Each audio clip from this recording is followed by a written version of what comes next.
환영합니다. 여러분의 마음 이곳에서 풀고 가세요. 엄마, 이제 혼자 사시면 안 돼요. 딸아이가 전화기 너머로 던진 그 한마디가 가슴에 박혔습니다. 아침에 화장실 가다가 미끄러져 넘어진 일을 말했을 뿐인데 딸은 당장이라도 짐을 싸서 요양원으로 가시라는 말까지 꺼냈습니다. 아직 걷지 못할 정도는 아닌데 혼자 일어나는 게 조금 힘들어진 것뿐인데 벌써 그런 곳으로 가야 한다는 말을 들으니 마치 제 인생이 거기서 끝나는 것 같았습니다. 전화를 끊고 나서 한참을 멍하니 앉아 있었습니다. 창밖으로 보이는 아파트 단지는 여느 때와 다름없이 조용했고 옆집에서 들리는 설거지 소리만이 간간히 벽을 타고 넘어왔습니다. 혼자 산다는 게 이렇게 무서운 일인지 그때 처음 실감했습니다. 넘어져도 누가 일으켜 세워줄 사람이 없고 아파도 바로 옆에서 물 한 잔 건네줄 사람이 없다는 현실이 무겁게 짓눌러 왔습니다. 그날 밤 잠이 오지 않아 이것저것 찾아보다가 요양원 비용을 검색해 봤습니다. 한 달에 최소 200만 원이 넘는다는 글을 보면서 한숨부터 나왔습니다. 평생 모은 돈으로 몇 년이나 버틸 수 있을까? 그 돈이 다 떨어지면 그때는 어떻게 되는 걸까? 그런 생각들이 꼬리를 물고 이어졌습니다. 요양보호사를 집으로 부르는 방법도 알아봤지만 매일 오시는 건 아니고 일주일에 몇 번만 오신다는 말에 마음 한편이 불안했습니다. 결국 남은 시간 대부분은 여전히 혼자라는 뜻이었으니까요. 그렇게 며칠을 고민만 하다가 한 달이 지났습니다. 넘어진 곳이 완전히 낫지 않아서 조심스럽게 움직이면서도 딸아이한테는 괜찮다고만 했습니다. 걱정 끼치기 싫어서였습니다. 하지만 속으로는 계속 두려웠습니다. 다시 넘어지면 어쩌나, 이번엔 정말 일어나지 못하면 어쩌나, 그런 생각이 밤마다 잠을 방해했습니다. 하지만 지금은 그때와 많이 달라졌습니다. 아침에 일어나면 누군가 문 앞에 와 계시고 점심때쯤이면 옆집 아주머니가 반찬 하나를 들고 노크를 하십니다. 저녁에는 아래층 할머니와 함께 단지 안을 천천히 산책하고 돌아와서는 서로 안부를 확인하는 전화를 주고받습니다. 요양원에 가지도 않았고 비싼 돈을 쓰지도 않았습니다. 그저 같은 처지에 있는 사람들이 모여서 서로를 챙기기 시작했을 뿐인데 삶이 이렇게 달라질 줄은 몰랐습니다. 어떻게 이런 일이 가능했을까요? 그 이야기를 지금부터 들려드리겠습니다. 남편이 세상을 떠난 건 3년 전 겨울이었습니다. 갑작스러운 심근경색이었고 병원에 도착했을 때는 이미 손 쓸 방법이 없었습니다. 장례를 치르고 집에 돌아왔을 때 30년 넘게 함께 살던 아파트가 처음으로 낯설게 느껴졌습니다. 현관문을 열고 들어서면 항상 거실 소파에 앉아 계시던 남편의 모습이 눈앞에 아른거렸고 부엌에서 설거지를 할 때면 뒤에서 뭐 도와줄 거 없나? 하던 목소리가 들리는 것 같았습니다. 처음 몇 달은 그냥 버텼습니다. 아침에 일어나면 혼자 밥을 짓고 혼자 먹고 혼자 설거지를 하고 혼자 TV를 보다가 잠이 들었습니다. 딸아이가 가끔 전화를 해서 안부를 물었지만 괜찮다고만 대답했습니다. 실제로 그때는 몸이 건강했으니까 별 문제가 없었습니다. 장도 보러 다니고 가끔 동네 노인정에도 나갔고 친구들과 만나서 밥도 먹었습니다. 그런데 작년 봄부터 무릎이 아프기 시작했습니다. 처음에는 날씨 탓인 줄 알았습니다. 환절기만 되면 관절이 쑤시는 건 나이 들면 흔한 일이니까요. 하지만 시간이 지나도 통증이 사라지지 않았고 오히려 점점 심해졌습니다. 병원에 가서 검사를 받았더니 퇴행성 관절염이라고 했습니다. 의사는 무리하지 말고 꾸준히 약을 먹으면서 관리하라고 했지만 그게 말처럼 쉽지 않았습니다. 장을 보러 갈 때도 이전처럼 먼 마트까지 가지 못하고 가까운 슈퍼에서 간단한 것만 사왔습니다. 무거운 물건을 들 수가 없어서 쌀도 한 번에 2kg씩만 샀고 김치도 작은 통으로 샀습니다. 계단을 오르내리는 것도 힘들어져서 되도록 집 안에만 있게 됐습니다. 엘리베이터가 있는 아파트였지만 그래도 현관문을 나서는 것 자체가 부담스러워졌습니다. 혹시 밖에서 넘어지기라도 하면 어쩌나 하는 두려움이 컸으니까요. 그러다가 그 일이 벌어졌습니다. 아침에 화장실을 가다가 물기에 미끄러져 넘어진 겁니다. 바닥에 쓰러진 채로 일어나려고 했지만 무릎에 힘이 들어가지 않았습니다. 몇 번을 시도했지만 결국 실패했고 화장실 문틀을 붙잡고 간신히 몸을 일으킬 수 있었습니다. 그때 시계를 보니 오전 6시였고 완전히 일어서기까지 거의 20분이 걸렸습니다. 다행히 큰 부상은 없었지만 그 순간의 공포는 말로 표현할 수 없었습니다. 만약 문틀이 없었다면, 만약 더 심하게 다쳤다면 아무도 모르는 채로 하루 종일 그대로 있어야 했을지도 모른다는 생각이 머릿속을 떠나지 않았습니다. 딸아이한테 전화를 걸어서 그 일을 말했고 그게 요양원 이야기로 이어진 겁니다. 딸은 진심으로 걱정해서 한 말이었을 겁니다. 혼자 계시다가 큰일 나면 어떡하냐고, 누가 옆에서 돌봐드려야 하지 않겠냐고 했습니다. 하지만 저는 아직 그럴 준비가 안 됐습니다. 평생 살던 집을 떠나서 낯선 곳으로 가고 싶지 않았고 무엇보다 요양원에 간다는 건 제 인생이 끝났다는 걸 인정하는 것 같았습니다. 그래서 다른 방법을 찾기 시작했습니다. 첫 번째로 알아본 건 요양보호사 서비스였습니다. 집으로 와서 식사 준비나 청소, 목욕 등을 도와주는 서비스였는데 국가에서 지원하는 장기요양보험을 신청하면 비용 부담을 줄일 수 있다고 했습니다. 서류를 준비해서 신청했고 심사를 받았습니다. 결과는 등급 외 판정이었습니다. 아직 혼자서 기본적인 생활이 가능하다는 이유였습니다. 무릎이 아프고 넘어진 적이 있다고 해도 치매나 중풍처럼 누군가의 도움 없이는 생활이 불가능한 상태가 아니면 지원 대상이 안 된다는 설명을 들었습니다. 그럼 개인적으로 요양보호사를 고용하면 되지 않냐고 물었습니다. 가능은 하다고 했습니다. 하지만 일주일에 3번, 하루 2시간씩만 와도 한 달에 60만 원 정도가 든다고 했습니다. 매일 오시게 하려면 그 2배가 넘는 비용이 필요했습니다. 연금으로 받는 돈으로는 감당하기 어려운 금액이었습니다. 게다가 처음 보는 사람을 집안에 들이는 것도 마음이 편하지 않았습니다. 아무리 전문가라고 해도 제 모든 일상을 낯선 사람에게 맡긴다는 게 불편했습니다. 두 번째로 알아본 건 가사도우미였습니다. 요양보호사보다 비용이 저렴하고 청소나 식사 준비 정도만 도와준다고 했습니다. 실제로 한 달 동안 이용해 봤습니다. 일주일에 2번, 한 번에 3시간씩 오셔서 집안일을 해주셨습니다. 청소는 확실히 깨끗하게 해주셨고 반찬도 몇 가지 만들어 놓고 가셨습니다. 하지만 뭔가 허전했습니다. 일을 하러 오신 분이다 보니 대화를 나눌 분위기가 아니었고 정해진 시간이 끝나면 바로 떠나셨습니다. 저는 누군가 옆에서 말동무가 되어주길 원했던 건지도 모릅니다. 그런데 그분에게 그런 걸 바라는 건 욕심이었습니다. 게다가 비용도 만만치 않았습니다. 한 달에 40만 원 정도 들었는데 그 돈이면 다른 데 쓸 곳이 많았습니다. 세 번째로 시도한 건 자녀와 함께 사는 것이었습니다. 딸아이가 한번 같이 살아보자고 제안했습니다. 사위와 손주들이 있는 집에 들어가면 외롭지도 않고 혹시 무슨 일이 생겨도 바로 대처할 수 있으니까요. 일주일 정도 그 집에 머물러 봤습니다. 손주들이 학교 갔다 오면 이것저것 물어보고 저녁에는 온 가족이 모여서 함께 밥을 먹었습니다. 분명 좋은 시간이었지만 동시에 불편했습니다. 손주들이 시끄럽게 떠들 때마다 조용히 하라고 말하고 싶었지만 참았고 딸네 부부가 다툴 때도 모르는 척 방에 들어가 있어야 했습니다. 무엇보다 제 물건이 하나도 없는 그 집에서는 제가 손님 같았습니다. 일주일이 끝나고 제 집으로 돌아왔을 때 오히려 안도감이 들었습니다.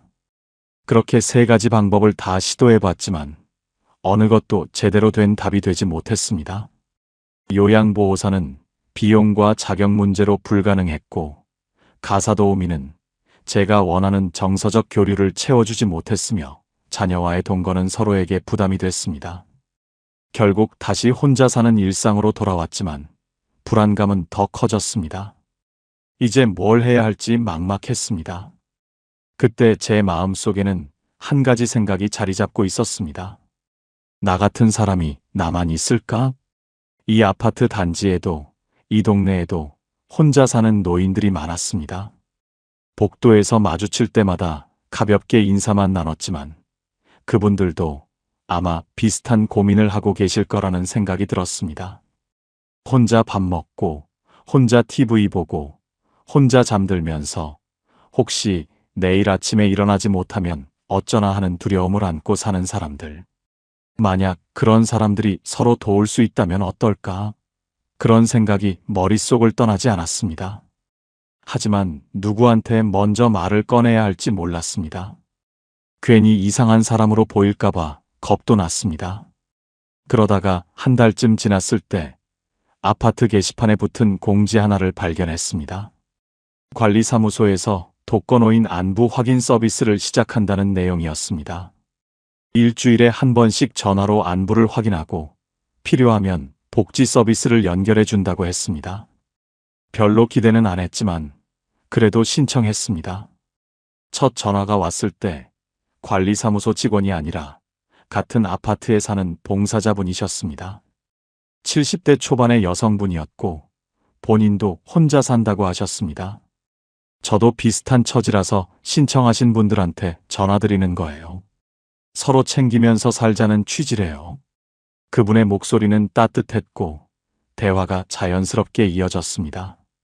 요즘 어떻게 지내시는지, 불편한 건 없으신지, 필요한 게 있으신지 물어보셨고 저도 솔직하게 말씀드렸습니다.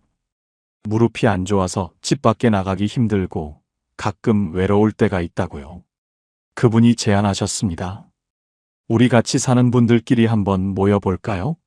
저도 몇 분 알고 있는데 다들 비슷하게 혼자 계세요. 같이 밥이라도 먹으면서 얘기 나누면 좋을 것 같은데. 처음에는 조심스러웠습니다. 낯선 사람들과 모인다는 게 부담스럽기도 했고 뭘 어떻게 해야 할지도 막연했습니다. 하지만 그냥 한번 만나보는 거라고 하시니까 거절할 이유도 없었습니다. 일주일 뒤 아파트 커뮤니티 센터에서 5명이 모였습니다. 모두 60대 후반에서 70대 초반의 여성들이었고 한 분을 빼고는 모두 배우자를 여의고 혼자 사시는 분들이었습니다. 처음에는 어색하게 인사만 나눴지만 차를 마시면서 이야기를 나누다 보니 분위기가 풀렸습니다. 한 분은 무릎 수술을 받은 지 얼마 안 돼서 집에서 나오기도 힘들다고 했고 다른 분은 아들이 외국에 살아서 명절에도 혼자 보낸다고 했습니다. 또 다른 분은 건강은 괜찮은데 말동무가 없어서 매일 TV만 본다고 하셨습니다. 저마다 사연은 달랐지만 공통점은 하나였습니다. 모두 혼자 사는 게 두렵고 외롭다는 것.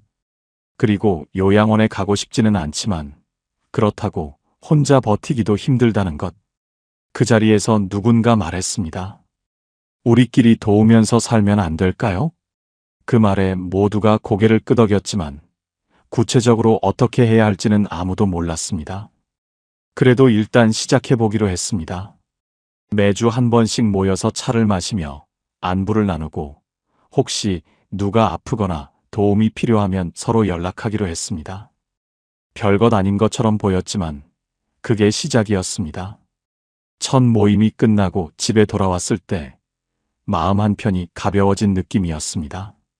뚜렷하게 뭐가 달라진 건 아니었지만 혼자가 아니라는 생각만으로도 위안이 됐습니다. 그날 저녁 모임에서 만났던 분 중 한 분이 전화를 주셨습니다. 그 이름은 정숙 씨였고 무릎 수술을 받으셔서 아직 걷기가 불편하다던 분이었습니다. 내일 병원에 가야 하는데 혹시 같이 가주실 수 있을까요? 혼자 가기가 좀 무섭네요. 그분의 목소리에는 조심스러움이 묻어 있었습니다. 폐를 끼치는 건 아닐까 걱정하시는 게 느껴졌습니다. 저도 사실 무릎이 좋지 않아서 멀리 가기는 힘들었지만 병원이 가까운 곳이라고 하셨고 그냥 옆에 있어주기만 하면 된다고 하셨습니다. 거절할 이유가 없었습니다. 다음 날 아침 정숙 씨 댁 앞에서 만나서 함께 병원으로 향했습니다. 걷는 속도가 둘 다 느렸기 때문에 시간이 오래 걸렸지만 서두를 필요가 없어서 오히려 편했습니다. 가는 길에 이런저런 이야기를 나눴습니다. 정숙 씨는 남편을 5년 전에 여의셨고 아들이 하나 있는데 서울에 산다고 했습니다. 가끔 전화는 하지만 자주 만나지는 못한다고 했습니다. 저도 비슷한 이야기를 했고 그러다 보니 금방 병원에 도착했습니다. 진료를 기다리는 동안에도 계속 이야기를 나눴습니다. 무릎 관리는 어떻게 하는지, 약은 어떤 걸 먹는지, 재활 운동은 하는지 같은 것들이었습니다. 별로 대단한 내용은 아니었지만 이야기를 나누는 것 자체가 좋았습니다. 진료가 끝나고 집으로 돌아오는 길에 정숙 씨가 말했습니다. 오늘 정말 고마웠어요. 혼자 왔으면 많이 불안했을 텐데. 저도 고맙다고 했습니다. 사실 저도 오랜만에 누군가와 함께 밖에 나가서 기분이 좋았으니까요. 그 이후로 자연스럽게 연락을 주고받게 됐습니다. 일주일에 한두 번씩 전화로 안부를 묻고 가끔 같이 산책도 하고 서로 집에 남은 반찬을 나눠 먹기도 했습니다. 정숙 씨뿐만 아니라 모임에서 만났던 다른 분들과도 비슷한 관계가 이어졌습니다. 누군가 장을 보러 가면 다른 사람 것도 같이 사다 주고, 누군가 병원에 가면 같이 가주고, 명절이나 생일 같은 날에는 함께 모여서 밥을 먹었습니다. 그러던 어느 날 모임에서 한 분이 새로운 제안을 했습니다. 그 이름은 영자 씨였고, 우리 중에서 가장 건강하고 활동적인 분이었습니다. 우리끼리 돌봄 모임을 만들면 어떨까요? 서로 정기적으로 안부를 확인하고, 누가 아프면 돌봐주고 급한 일이 있으면 도와주는 거죠. 요양원이나 요양보호사처럼 돈 주고받는 관계가 아니라 그냥 서로 돕는 거예요. 처음에는 다들 조심스러워했습니다. 좋은 취지이긴 하지만 실제로 누군가를 돌본다는 게 쉬운 일이 아니니까요. 혹시 책임이 너무 무거워지는 건 아닐까? 갈등이 생기면 어떡하나 하는 걱정들이 나왔습니다. 하지만 영자 씨가 설명을 이어갔습니다. 거창한 건 아니에요. 매일 아침 단체 카톡방에 오늘도 잘 일어났습니다라고 한 줄씩만 올리는 거예요. 만약 누가 메시지를 안 올리면 전화해서 확인하고 응답이 없으면 집에 가보는 거죠. 그리고 장 보러 갈 때 필요한 거 있으면 같이 사다 주고 병원 갈 때 같이 가주고 이런 작은 것들부터 시작하는 거예요. 그 말을 듣고 나니 할 수 있을 것 같았습니다. 우리가 이미 하고 있던 일들을 조금 더 체계적으로 만드는 것뿐이었으니까요. 결국 6명이 돌봄 모임을 만들기로 했고 간단한 규칙을 정했습니다. 매일 아침 8시까지 카톡방에 인증 메시지를 올릴 것, 12시간 이상 연락이 안 되면 집에 가서 확인할 것, 일주일에 한 번은 모여서 함께 식사할 것, 그리고 무엇보다 서로에게 부담을 주지 않도록 할 수 있는 만큼만 도울 것. 모임 이름은 같이 사는 이웃이라고 정했습니다. 거창한 이름은 아니었지만 우리가 원하는 게 바로 그거였습니다. 같은 건물에 살면서도 서로 모르고 지내던 이웃들이 이제는 함께 사는 사람들이 된 거였습니다. 돈을 주고받는 관계도 아니고 의무적인 관계도 아니었습니다. 그저 같은 처지에 있는 사람들이 서로 의지하며 살아가는 것, 그게 전부였습니다. 모임이 시작되고 첫 한 달 동안은 새로웠습니다. 매일 아침 카톡방에 인증 메시지가 올라오는 걸 보면서 안심이 됐고, 일주일에 한 번씩 모여서 밥을 먹을 때면 혼자가 아니라는 느낌이 들었습니다. 하지만 동시에 불안하기도 했습니다. 이게 과연 오래 갈 수 있을까? 누군가 아프면 정말 제대로 돌볼 수 있을까? 갈등이 생기면 어떻게 해결할까? 그런 걱정들이 계속 머릿속을 맴돌았습니다. 그런데 어느 날 아침 정숙 씨의 메시지가 올라오지 않았습니다. 8시, 9시, 10시가 지나도 아무 소식이 없었습니다. 카톡방에서 누군가 먼저 말했습니다. 정숙 씨한테 전화해 봤는데 안 받으시네요. 제가 한번 가볼게요. 영자 씨였습니다. 저도 같이 가겠다고 했고, 우리 둘이 정숙 씨 집으로 향했습니다. 초인종을 눌렀지만 대답이 없었습니다. 여러 번 눌러도 마찬가지였습니다. 문을 두드리며 이름을 불렀지만 안에서는 아무 소리도 들리지 않았습니다. 가슴이 철렁 내려앉았습니다. 혹시 안에서 무슨 일이 생긴 건 아닐까? 관리사무소에 연락해서 비상키로 문을 열어야 하나? 그런 생각들이 순식간에 스쳐 지나갔습니다. 그때 안에서 작은 소리가 들렸습니다. 잠깐만요. 약하고 떨리는 목소리였습니다. 잠시 후 문이 열렸고 정숙 씨가 창백한 얼굴로 서 있었습니다. 미안해요. 어젯밤부터 배가 아파서 화장실에서 나올 수가 없었어요. 급성 장염이었습니다. 혼자서는 병원에 갈 수도 없는 상태였습니다. 우리는 바로 119에 전화했고 구급차가 올 때까지 정숙 씨 옆에 있었습니다. 병원에 도착해서 검사를 받고 링거를 맞았고 다행히 큰 문제는 아니었습니다. 하루 정도 입원해서 치료받으면 된다고 했습니다. 저는 병원에 남아서 정숙 씨를 돌봤고 영자 씨는 정숙 씨 집에 가서 문을 잠그고 필요한 물건을 챙겨왔습니다. 그날 저녁 카톡방의 상황을 공유했습니다. 다들 걱정하면서도 다행이라고 했고 퇴원하면 돌아가면서 돌봐드리자고 했습니다. 실제로 정숙 씨가 퇴원한 후 일주일 동안 우리는 교대로 정숙 씨 집에 가서 식사를 챙겨드리고 약을 챙기고 말동무가 되어드렸습니다. 돈을 받은 건 아니었지만 누구 하나 불평하지 않았습니다. 우리 모두 알고 있었으니까요. 언젠가 내가 저 자리에 있을 수도 있다는 걸. 그리고 그때 누군가 나를 돌봐줄 거라는 걸. 그 일이 있고 나서 모임은 더 단단해졌습니다. 말로만 하던 돌봄이 실제로 작동한다는 걸 확인했고 우리가 서로에게 얼마나 중요한 존재인지 깨달았습니다. 이제는 아침 메시지가 늦어지면 바로 전화가 오고 며칠 동안 못 보면 안부를 묻는 문자가 날아왔습니다.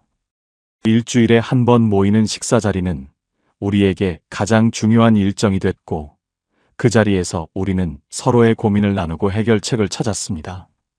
모임을 시작한 지 6개월이 지났을 때 제 삶은 완전히 달라져 있었습니다. 아침에 눈을 뜨면 가장 먼저 휴대폰을 확인하고 카톡방에 메시지를 올렸습니다. 오늘도 건강하게 시작합니다. 그러면 곧바로 다른 분들의 메시지가 이어졌습니다. 오늘 날씨 좋네요. 점심에 뭐 드실 거예요? 저는 오늘 병원 가는 날이에요. 같은 사소한 대화들이었지만 그게 저에게는 하루를 시작하는 힘이 됐습니다. 무릎이 여전히 좋지 않았지만 이제는 혼자 모든 걸 감당하지 않아도 됐습니다. 장을 볼 때는 영자 씨가 가는 날에 맞춰서 필요한 걸 부탁했고 무거운 물건은 아예 배달을 시켜서 모인 분들이 계실 때 받았습니다. 병원에 갈 때도 혼자 가지 않았습니다. 미리 카톡방에 날짜를 올리면 누군가 같이 가주겠다고 했고 실제로 항상 누군가 함께 갔습니다. 검사 결과가 나올 때까지 옆에 앉아 기다려주는 것만으로도 마음이 놓였습니다. 경제적인 부담도 줄어들었습니다. 요양보호사를 고용했다면 한 달에 최소 60만 원, 매일 오시게 하려면 100만 원이 넘게 들었을 겁니다. 요양원에 들어갔다면 한 달에 200만 원 이상이 필요했을 겁니다. 하지만 우리 모임은 비용이 거의 들지 않았습니다. 일주일에 한 번 함께 식사하는 비용이 10,000원 정도, 한 달이면 4만 원이었습니다. 가끔 생일이나 명절 같은 특별한 날에 조금 더 쓰는 것 외에는 거의 돈이 들지 않았습니다. 물론 돈으로 환산할 수 없는 것도 있었습니다. 외로움이 사라진 것, 밤에 불안해하지 않게 된 것, 누군가 나를 기다리고 있다는 느낌, 내가 누군가에게 필요한 사람이라는 확신. 이런 것들은 아무리 돈을 많이 써도 살 수 없는 것들이었습니다. 어느 날 딸아이가 전화를 해서 요즘 어떻게 지내시냐고 물었습니다. 저는 모임 이야기를 해줬습니다. 같은 아파트에 사는 분들과 돌봄 모임을 만들어서 서로 돕고 산다고, 덕분에 외롭지도 않고 불안하지도 않다고 말했습니다. 딸은 처음엔 걱정스러워 했습니다. 엄마, 그분들이 정말 믿을 만한 분들이에요? 혹시 나중에 문제 생기는 거 아니에요? 하지만 제가 계속 설명하자 결국 이해했습니다. 그래도 엄마가 행복하시면 됐죠? 혹시 뭔가 필요하신 거 있으면 언제든 말씀하세요. 사실 딸의 걱정도 이해가 됐습니다. 처음 보는 사람들과 갑자기 가까워진다는 게 이상하게 보일 수도 있고, 혹시 속는 건 아닐까 의심할 수도 있었습니다. 하지만 우리 모임은 그런 게 아니었습니다. 우리는 서로에게서 아무것도 빼앗으려 하지 않았고, 그저 함께 있고 싶어서 모인 사람들이었습니다. 계절이 바뀌면서 모임의 형태도 조금씩 변했습니다. 여름에는 너무 더워서 밖에 나가기 힘들었기 때문에 누군가의 집에 모여서 시원한 수박을 먹으며 이야기를 나눴습니다. 가을에는 단지 한 공원에 모여서 낙엽을 밟으며 산책했고, 겨울에는 따뜻한 카페에서 차를 마셨습니다. 계절마다 다르게 만났지만 중요한 건 계속 만난다는 것이었습니다. 무릎이 조금 나아지면서 저도 다른 분들을 도울 수 있게 됐습니다. 요리를 좀 하는 편이어서 가끔 반찬을 만들어 나눠드렸고, 컴퓨터를 조금 다룰 줄 알아서 모임분들의 휴대폰이나 컴퓨터 문제를 해결해드렸습니다. 처음에는 제가 도움을 받기만 하는 것 같아서 미안했는데, 이렇게 제가 드릴 수 있는 게 있다는 게 기뻤습니다. 우리는 일방적으로 주고받는 관계가 아니라 서로가 서로에게 필요한 관계였습니다. 그렇게 1년이 지났습니다. 처음 넘어졌을 때, 딸아이가 요양원으로 가라고 했을 때의 그 두려움은 이제 거의 느껴지지 않았습니다. 여전히 혼자 사는 건 맞지만 더 이상 외롭지 않았습니다. 매일 아침 카톡방에서 인사를 나누고, 일주일에 한 번은 얼굴을 보고, 필요할 때는 언제든 연락할 수 있다는 것만으로 충분했습니다. 집에 돌아와서 문을 닫을 때도 이제는 쓸쓸하지 않았습니다. 문 밖에 나를 기다리는 사람들이 있다는 걸 알았으니까요. 우리 모임이 잘 돌아간다는 소문이 아파트 단지에 퍼지면서 비슷한 모임을 만들고 싶다는 분들이 나타나기 시작했습니다. 같은 동에 사시는 분들이 우리 모임에 참관하러 오셨고, 영자 씨가 어떻게 시작했는지 설명해 드렸습니다. 그렇게 해서 2번째, 3번째 모임이 생겼고, 지금은 우리 아파트 단지에만 4개의 돌봄 모임이 있습니다. 옆 단지에 사는 친구한테도 이 이야기를 했더니 그쪽에서도 비슷한 모임을 만들었다고 합니다. 5명으로 시작했는데 지금은 8명이 됐다고 했습니다. 처음에는 서로 어색했지만 몇 달 지나니까 가족처럼 지낸다고 했습니다. 아파서 입원했을 때 모임분들이 매일 병원에 와서 돌봐줬고, 퇴원하고 나서도 일주일 동안 집에서 쉬는 동안 식사며 청소며 다 해주셨다고 합니다. 하지만 모든 모임이 성공하는 건 아니었습니다. 어느 단지에서는 10명 정도가 모여서 시작했는데 석 달 만에 해체됐다고 합니다. 이유를 들어보니 몇 가지 문제가 있었습니다. 첫째는 기대 수준이 달랐다는 겁니다. 어떤 분은 가벼운 안부만 나누고 싶어 했는데, 어떤 분은 매일 만나서 함께 식사하고 싶어 했습니다. 기대가 안 맞으니까 불만이 생겼고 결국 갈등으로 이어졌습니다. 둘째는 책임감의 문제였습니다. 누군가는 열심히 참여하는데 누군가는 필요할 때만 나타났습니다. 도움만 받으려고 하고 도와줄 생각은 없는 분들이 있었다는 겁니다. 처음에는 이해하려고 했지만 계속 그러니까 다른 분들이 지쳤고 결국 모임이 깨졌습니다. 셋째는 의사소통의 문제였습니다. 무언가 불편한 게 있어도 말하지 않고 참다가 나중에 한꺼번에 폭발했습니다. 서로 오해가 쌓이고 신뢰가 무너지면서 더 이상 함께할 수 없게 됐습니다. 이 이야기들을 듣고 나니 우리 모임이 잘 유지되는 이유가 무엇인지 분명해졌습니다. 첫째, 우리는 처음부터 명확한 규칙을 정했습니다. 매일 아침 인증, 일주일에 한 번 모임, 급한 일이 있을 때 도움 주기. 이 세 가지만 지키면 되고 그 외에는 강요하지 않았습니다. 둘째, 우리는 서로에게 부담을 주지 않으려고 노력했습니다.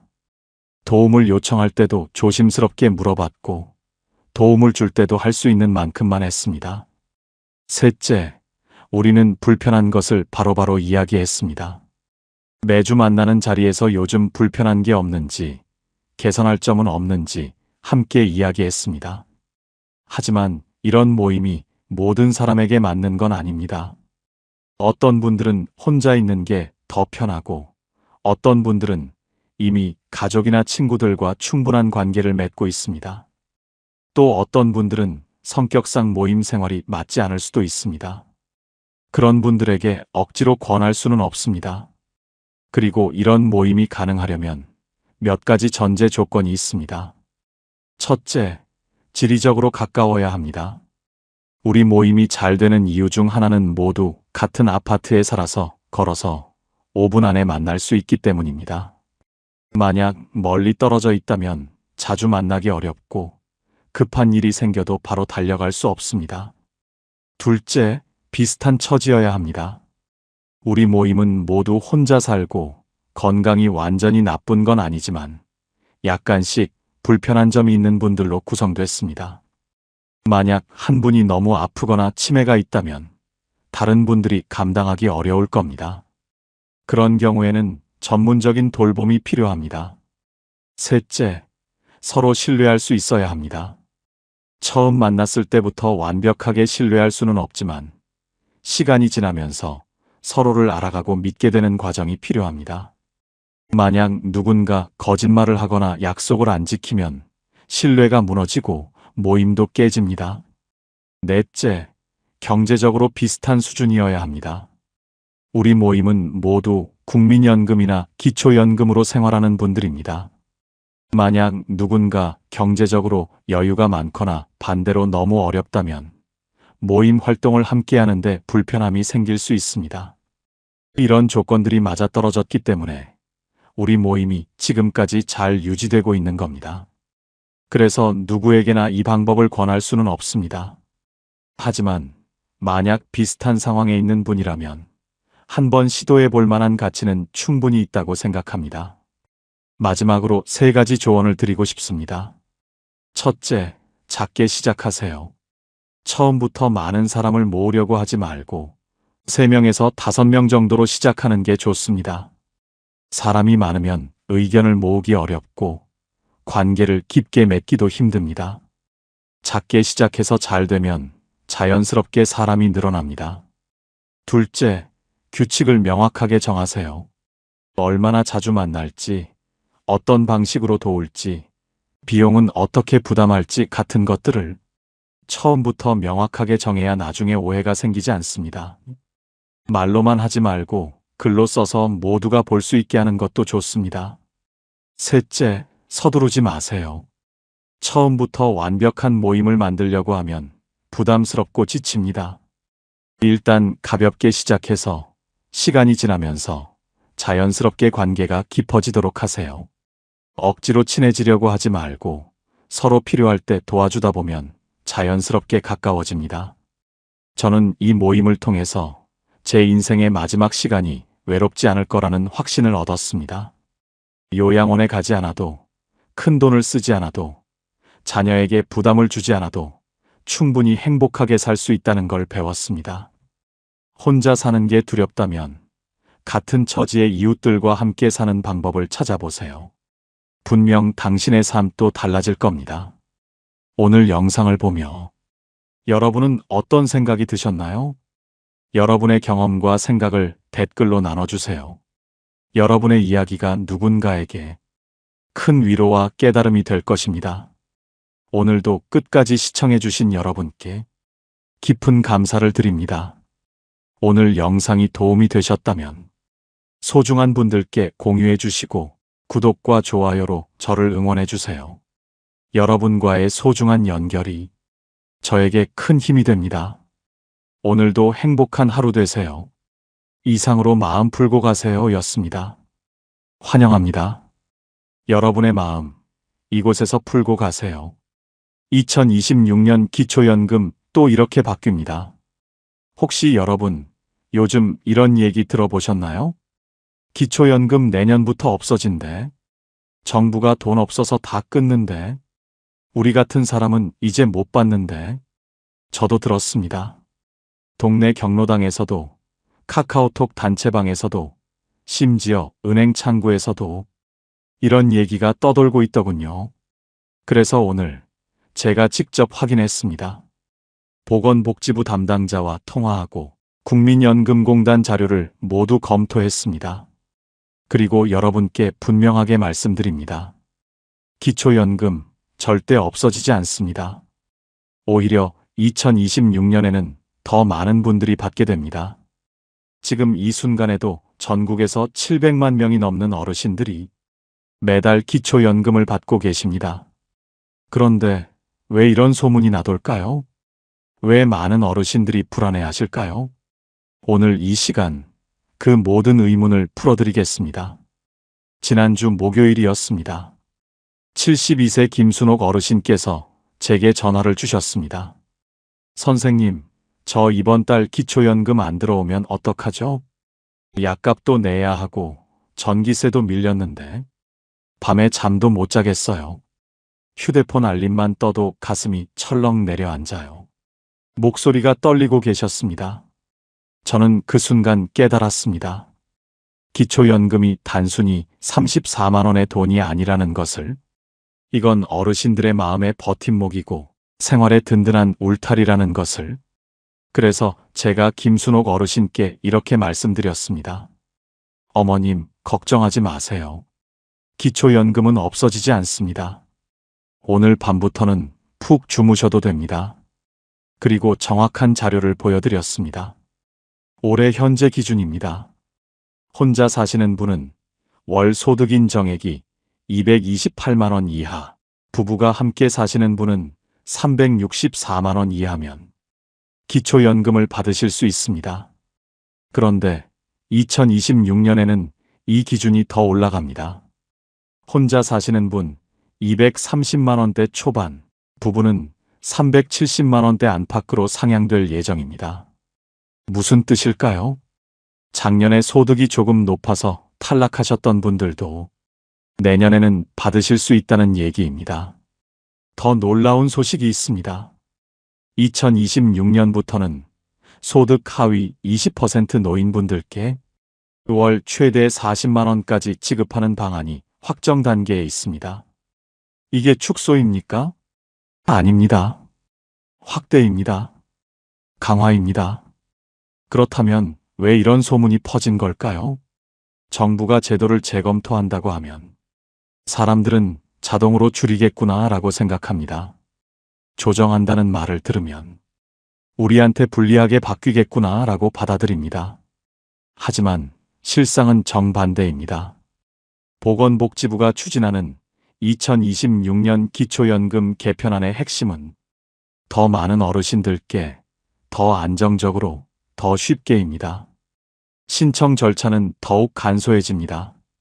복지로와 국민연금공단 시스템이 완전히 자동 연동됩니다. 이제는 서류 뭉치 들고 줄 설 필요가 없습니다. 이건 단순한 행정 변화가 아닙니다. 국가가 여러분의 노후를 더 확실히 책임지겠다는 선언입니다. 그런데 여기서 끝이 아닙니다. 많은 분들이 또 이렇게 물으십니다. 그럼 나는 해당될까요? 우리 부부는 집이 있는데 그럼 안 되는 거 아닌가요? 통장에 돈이 좀 있는데 그것도 다 계산되나요? 바로 이 질문들 때문에 많은 어르신들이 신청조차 안 하시고 포기하십니다. 오늘 주제가 마음에 드신다면 구독과 좋아요 눌러주세요. 여러분의 마음을 안아주는 좋은 컨텐츠로 보답하겠습니다. 여러분, 이런 경험 있으신가요? 옆집 박 씨는 받는다는데 나는 왜 안 된다는 거지? 우리 둘 다 비슷하게 사는 것 같은데 뭐가 다른 걸까?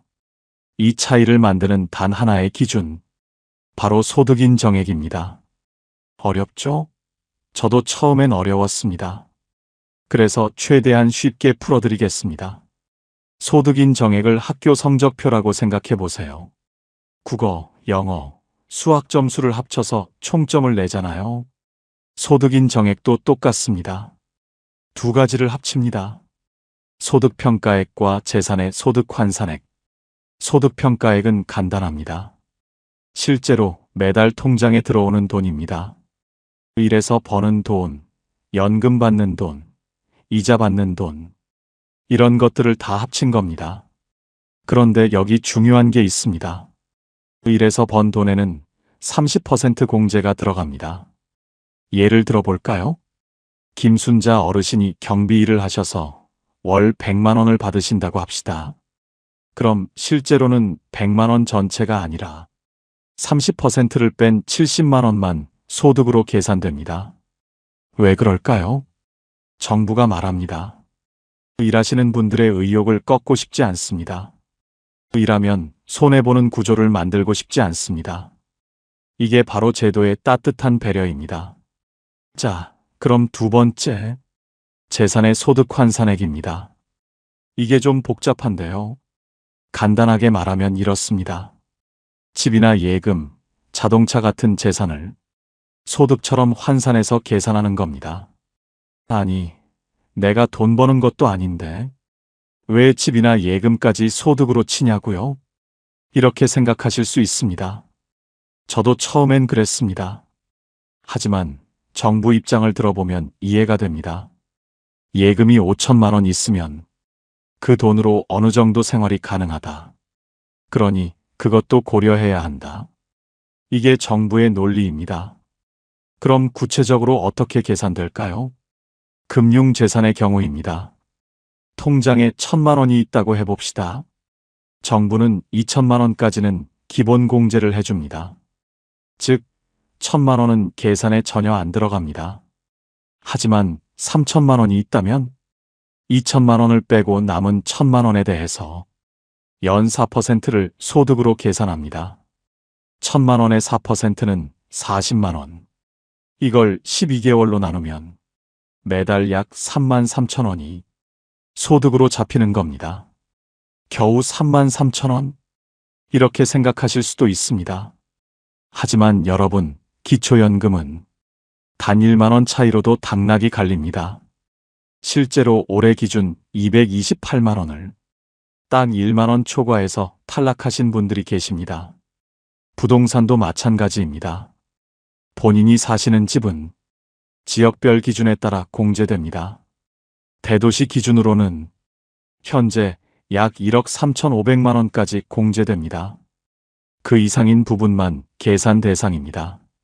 전세보증금이나 다른 토지, 상가는 역시 연 4% 환산율이 적용됩니다. 자, 이제 정리해 볼까요? 소득인 정액은 실제 들어오는 돈 플러스 재산을 환산한 금액. 이 금액이 기준선보다 낮으면 수급 가능, 넘으면 탈락입니다. 올해 기준선은 혼자 사는 분 228만 원, 부부 364만 원입니다. 그런데 2026년에는 각각 약 210만 원, 335만 원 전후로 올라갈 계획입니다. 아직 확정 발표는 아니니 정확한 금액은 공식 발표 이후 다시 한번 안내드리겠습니다. 즉, 내년에는 더 많은 분들이 대상이 됩니다. 그런데 여기서 중요한 얘기가 하나 더 있습니다. 똑같은 조건인데 한 분은 받고 한 분은 못 받는 경우가 있습니다. 실제 사례를 들어볼까요? 김순자 어르신과 이정화 어르신. 두 분 다 72세, 혼자 사십니다. 집도 있고 아파트 시세도 비슷합니다. 그런데 결과는 달랐습니다. 김 어르신은 기초연금을 받으셨고 이 어르신은 탈락하셨습니다. 왜일까요? 답은 간단합니다. 돈을 어디에 두었느냐였습니다. 이 어르신은 자녀가 준 5천만 원을 통장에 그대로 두고 계셨습니다. 혹시 몰라서 급할 때 쓰려고요. 하지만 김 어르신은 같은 돈으로 전세보증금을 올리셨습니다. 그 결과 이 어르신의 금융재산은 5천만 원으로 잡혔고 김어르신의 금융재산은 거의 영원이 되었습니다. 전세보증금은 금융재산이 아니라 재산으로 계산되지만 금융재산과는 공제 방식이 달라 소득 인정액에 미치는 영향이 달라질 수 있습니다. 이 작은 차이가 한 분은 매달 34만 원을 받게 하고 한 분은 한 푼도 못 받게 만들었습니다. 그래서 제가 말씀드립니다. 돈을 어떻게 관리하느냐가 여러분의 기초연금 수급 여부를 결정합니다. 여러분, 지금부터가 정말 중요합니다. 많은 분들이 기초연금을 못 받는 이유가 제도가 복잡해서일까요? 소득이 높아서일까요? 아닙니다. 대부분은 작은 실수 때문입니다. 몰라서 하는 실수, 대충 알고 넘어간 실수. 오늘 제가 알려드리는 이 7가지만 피하시면 여러분은 기초연금을 받으실 수 있습니다. 첫 번째 실수, 신청일을 놓치는 것입니다. 조금 있다가 해야지. 이사 정리하고 천천히 하지 뭐. 이렇게 생각하시다가 정말 한 달, 2달 미루게 됩니다. 그런데 여기서 많은 분들이 아주 중요한 걸 놓치십니다. 기초연금은 신청한 날이 속한 달부터 지급 기준이 적용됩니다. 무슨 뜻일까요? 5월에 신청하면 5월분부터 받을 권리가 생깁니다. 6월에 신청하면 6월분부터 계산됩니다. 신청을 한 달 늦추면 그 한 달분은 아예 계산 대상에서 빠집니다. 나중에 소급해서 주지 않습니다. 즉, 신청을 늦춘 만큼 그대로 손해라는 뜻입니다. 그리고 여기서 65세 생일이 있는 분들은 더 중요합니다. 기초연금은 만 65세 생일이 있는 달의 전달 1일부터 미리 신청할 수 있습니다. 예를 들어 6월이 생일이신 분이라면 5월 1일부터 신청이 가능하고 지급 기준은 6월분부터 적용됩니다. 이걸 모르고 생일 지나서 신청하시면 그 한 달분을 그대로 놓치게 됩니다. 게다가 요즘은 심사에 보통 30일 이상이 걸립니다. 금융재산 조회, 가족관계 확인, 여러 기관 전산 확인이 동시에 진행되기 때문입니다. 그래서 조금 있다가가 아니라 생각났을 때 바로 신청하는 것 자체가 절약입니다. 신청은 복지로 웹사이트에서 가능하고 국민연금공단 1355번으로 전화하시면 방문 신청 예약도 하실 수 있습니다. 직원이 직접 방문해 서류 작성을 도와주는 제도이기 때문에 70대 이상이시거나 거동이 불편하신 분들은 반드시 이 제도를 활용하셔야 합니다. 두 번째 실수, 통장에 돈을 그대로 두는 것입니다. 이게 정말 많습니다. 이건 안 쓰는 돈이니까 그냥 놔뒀어. 자식이 준 돈이라 내 돈이 아니야. 하지만 정부는 통장에 찍힌 숫자만 봅니다. 누가 준 돈인지, 쓸 돈인지 안 쓸 돈인지 그런 건 따지지 않습니다. 아까 말씀드린 것처럼 3천만 원이 통장에 있으면 매달 약 3만 3천 원이 소득으로 잡힙니다. 3만 3천 원이면 별로 아닌데? 아닙니다. 기초연금은 1만 원 차이로도 당락이 갈립니다. 실제로 228만 원 기준을 1만 원 초과해서 탈락하신 분들 많습니다. 그래서 목돈이 있으면 전세보증금, 장기요양 예치금, 의료비 예치금 같은 실제 사용 목적으로 전환하세요. 이런 건 생활자금이 아니라 필수 지출로 인정돼 소득에서 제외됩니다. 돈을 쓰는 방식이 여러분의 연금 자격을 바꿉니다. 세 번째 실수, 자동차 때문에 걸리는 것입니다. 차 한 대 있다고 왜 안 돼요? 이 말 정말 많이 들으셨죠? 기초연금에서 자동차도 재산입니다. 그런데 중요한 건 대수가 아니라 금액입니다. 예를 들어볼까요? 김영자 어르신은 차가 2대입니다. 10년 된 경차 1대, 오래된 승용차 1대. 하지만 시가를 합쳐도 700만 원입니다. 이런 경우는 생계형 차량으로 인정되어 전혀 불이익이 없습니다. 반면 이웃 박철수 어르신은 차가 한 대입니다. 하지만 외제 SUV로 시가가 5천만 원입니다. 이 차량은 고급 자동차로 분류되어 연 100%의 소득 환산율이 적용됩니다. 무슨 뜻일까요?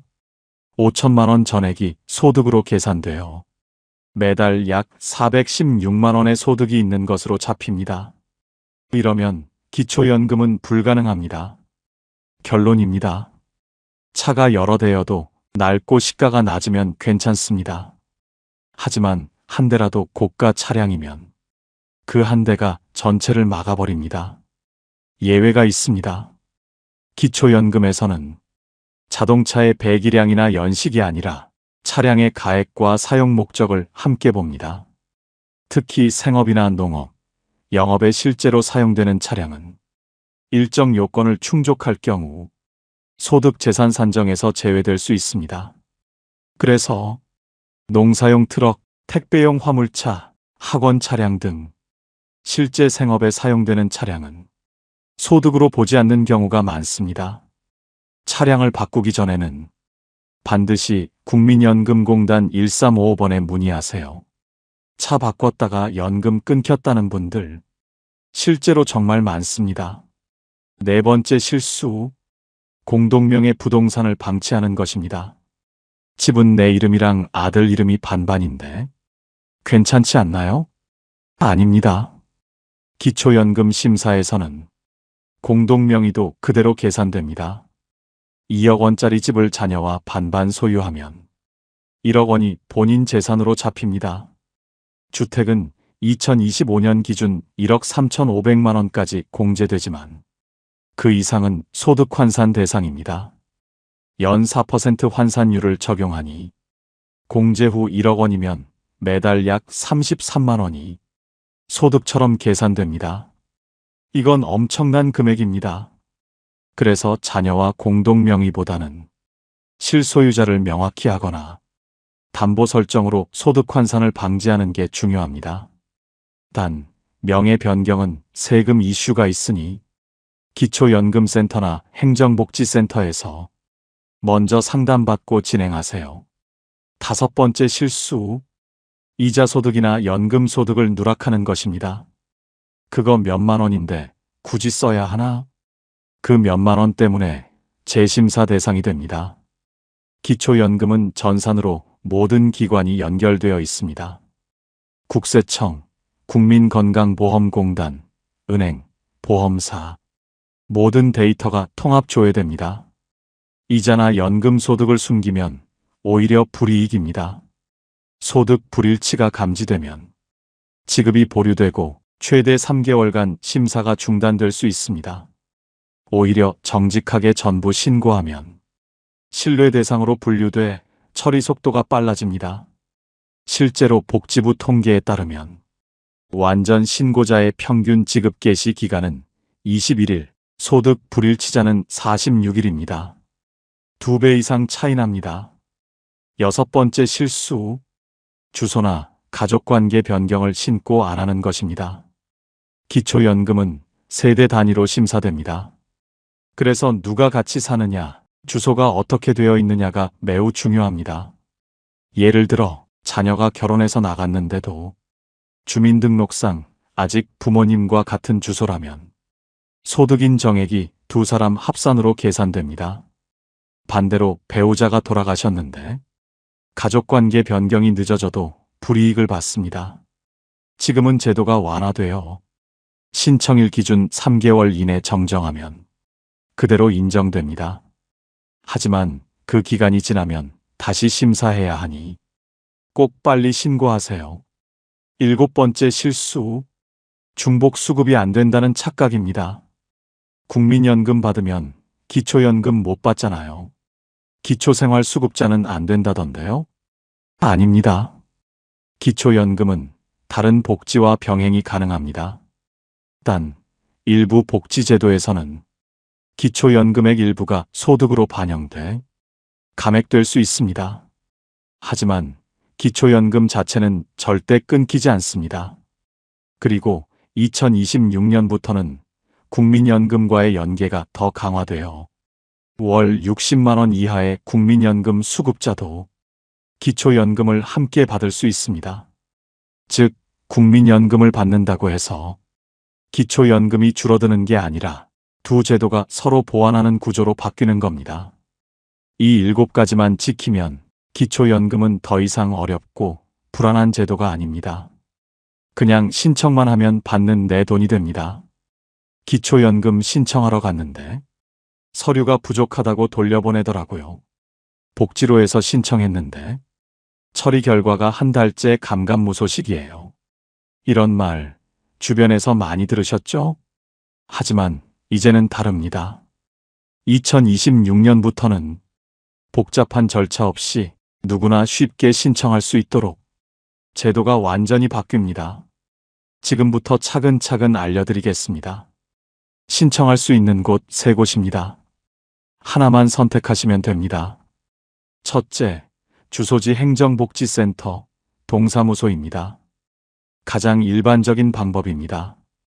주민등록상 주소지 기준으로 방문하세요. 신분증만 있으면 됩니다. 직원에게 기초연금 신청하러 왔습니다 라고 말하면 됩니다. 부부가 함께 사는 경우는 배우자 동의서가 필요합니다. 부부 중 한 분만 가셔도 되지만 배우자 신분증 사본과 도장을 챙기시면 좋습니다. 둘째, 국민연금공단 지사입니다. 가까운 공단 지사에서도 가능합니다. 특히 국민연금을 이미 받고 계신 분은 여기서 함께 신청하는 게 훨씬 편합니다. 소득과 재산 정보를 바로 조회해서 한 번에 심사됩니다. 셋째, 복지로 온라인 신청입니다. 복지로.go.kr 요즘 가장 많이 이용되는 방법입니다. 회원 가입 다음 본인 인증, 휴대폰 인증 가능 다음 기초연금 신청 메뉴 클릭. 이 과정을 마치면 20분 이내로 끝납니다. 2026년부터는 복지로와 국민연금공단을 포함한 여러 행정 시스템 간 전산 연계가 크게 강화됩니다. 소득과 재산 정보는 대부분 자동으로 조회되기 때문에 예전처럼 등기부등본이나 자동차 등록증을 미리 떼서 챙겨갈 필요는 많이 줄어들었습니다. 다만 전산으로 확인되지 않는 경우에는 추가 서류를 요청받을 수 있습니다. 전반적으로는 신청 절차가 훨씬 간편해진 시대라고 이해하시면 됩니다. 신청할 때 꼭 챙겨야 할 준비물 단 3가지입니다. 하나, 본인 신분증, 주민등록증, 운전면허증, 여권 중 하나. 둘, 통장 사본, 연금 입금 계좌용. 셋, 배우자 신분증, 부부가 함께 거주할 경우. 대리 신청하실 때는 아래 서류가 추가로 필요합니다. 위임장, 본인 신분증 사본, 대리인 신분증, 가족관계나 주소가 다른 경우에는 가족관계 증명서 한 부만 추가로 내면 됩니다. 예전처럼 재산증명서, 차량증명서, 예금잔액 증명서를 직접 뗄 필요는 없습니다. 국가 시스템이 자동으로 조회하기 때문입니다. 신청부터 입금까지 얼마나 걸릴까요? 보통 신청 후 30일 이내에 결과가 문자로 옵니다. 하지만 심사 대상이 많거나 소득 확인이 필요한 경우에는 최대 60일까지 걸릴 수 있습니다. 승인되면 매월 25일 전후로 첫 지급이 이루어집니다. 예를 들어 1월에 신청해서 2월에 승인되면 3월 25일에 첫 연금이 입금됩니다. 만약 탈락 안내를 받더라도 소득인 정액 조정이나 가족관계 변경 후 재신청이 가능합니다. 한 번 떨어졌다고 영원히 안 되는 게 아닙니다. 한 번에 통과하는 꿀팁 5가지 알려드립니다. 첫째, 주소지 확인은 필수입니다. 주소지 기준으로 행정복지센터가 달라집니다. 주민등록상 주소지가 예전 주소로 되어 있다면 미리 전입신고를 하세요. 주소가 다르면 바로 반려됩니다. 둘째, 배우자 동의서를 미리 준비하세요. 부부가 함께 살면 배우자의 소득과 재산도 함께 계산됩니다. 그래서 배우자의 개인정보 제공 동의서가 꼭 필요합니다. 복지로에서도 전자동의 기능이 생겼지만 오류가 날 수 있으니 서면 동의서를 미리 인쇄해 두세요. 셋째, 소득 재산 변동은 반드시 신고하세요. 최근에 전세금을 올리거나 자동차를 새로 구입하셨다면 반드시 신고해야 합니다. 이걸 안 하면 나중에 부정수급으로 환수될 수 있습니다. 공단 1355번에 전화 한 통이면 끝납니다. 넷째, 가족이 대신 신청할 때는 위임장을 잊지 마세요. 자녀가 대신 신청할 경우 위임장, 본인 신분증 사본, 대리인 신분증, 이 세 가지가 없으면 접수가 안 됩니다. 이 부분 때문에 헛걸음하시는 분이 정말 많습니다. 다섯째, 복지로 기초연금 모의 계산기를 꼭 해보세요. 복지로 홈페이지 상단 메뉴 다음 모의 계산 다음 기초연금 클릭, 소득, 재산, 자동차 예금 정보를 입력하면 받을 수 있는지, 얼마 받을 수 있는지를 바로 확인할 수 있습니다. 신청 전에 이걸 해두면 탈락 가능성을 미리 줄일 수 있습니다.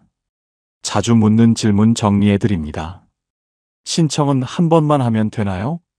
네. 한 번 승인되면 자동 갱신됩니다. 매년 다시 신청할 필요 없습니다. 부부가 같이 받아도 되나요? 네. 가능합니다.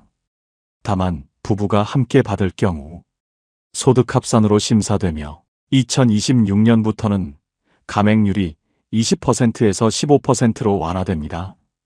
신청 시기가 중요한가요? 매우 중요합니다. 신청한 달부터 지급됩니다. 1월에 신청하면 1월분부터 계산되지만 2월에 신청하면 2월분부터 지급됩니다. 하루라도 늦으면 한 달치를 놓치는 겁니다. 혹시 거절당했는데 다시 신청할 수 있나요? 가능합니다. 소득 재산이 변동되면 언제든 재신청이 가능합니다.